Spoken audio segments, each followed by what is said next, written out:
नमस्कार दोस्तों, एक बार फिर आपका स्वागत है आप सभी का अपना YouTube चैनल जेसी जीके एकता पर। दोस्तों, आपको वीडियो अच्छी लगी तो लाइक, शेयर और सब्सक्राइब जरूर करें। इंद्रदेव के क्रोध के कारण ऋषि विश्वामित्र ने बनाया था नया स्वर्ग। जाने रोचक बातें। कामधेनु गाय को लेकर ऋषि विश्वामित्र और ऋषि वशिष्ठ के बीच युद्ध हुआ था। इंद्रदेव के क्रोध के बाद ऋषि विश्वामित्र ने नए स्वर्ग की रचना की थी, जिसका त्रिशंकु स्वर्ग नाम रखा गया। त्रिशंकु स्वर्ग दोस्तों ऋषि विश्वामित्र की जीवनी के बारे में रामायण में उल्लेख मिलता है।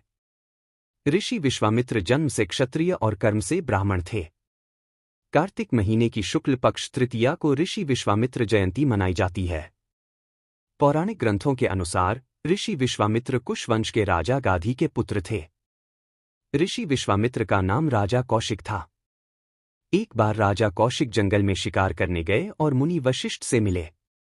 ऋषि वशिष्ठ ने अपनी कामधेनु गाय की सहायता से राजा कौशिक का प्रेमपूर्वक आदर सत्कार किया। इससे प्रभावित होकर राजा कौशिक ने ऋषि वशिष्ठ से उनकी कामधेनु गाय मांग ली, लेकिन ऋषि वशिष्ठ ने गाय देने से मना कर दिया।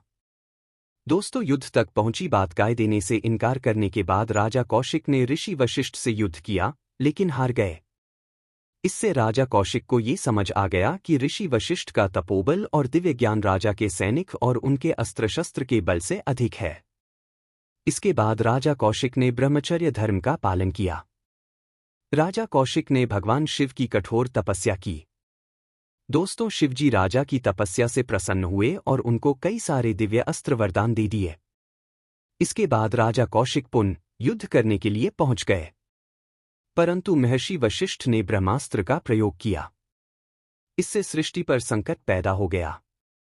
सभी देवताओं ने महर्षि वशिष्ठ से मानव कल्याण के लिए ब्रह्मास्त्र वापस लेने का आग्रह किया।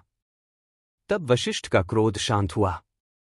दोस्तों, त्रिशंकु स्वर्ग की रचना पंडित इंद्रमणि घनश्याल बताते हैं कि ऋषि विश्वामित्र ने ही त्रिशंकु स्वर्ग की रचना की थी। इक्ष्वाकु वंश के राजा सत्यव्रत ने ऋषि विश्वामित्र से जीवित स्वर्ग में जाने की इच्छा जताई। इस पर ऋषि विश्वामित्र ने राजा सत्यव्रत का अनुरोध मान लिया और यज्ञ शुरू कर दिया। राजा सत्यव्रत जीवित ही स्वर्ग की ओर जाने लगे। दोस्तों, इस बात से क्रोधित होकर इंद्रदेव ने राजा सत्यव्रत को स्वर्ग के बीच रास्ते से ही पृथ्वीलोक की तरफ भेज दिया। इससे राजा सत्यव्रत आकाश में उल्टे लटक गए।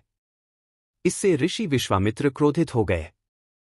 इसके बाद ऋषि विश्वामित्र ने नया स्वर्ग बनाया और राजा सत्यव्रत को उस नए स्वर्ग का इंद्र बनाया। उल्टे आकार में लटके होने के कारण नए स्वर्ग को त्रिशंकु स्वर्ग कहा गया।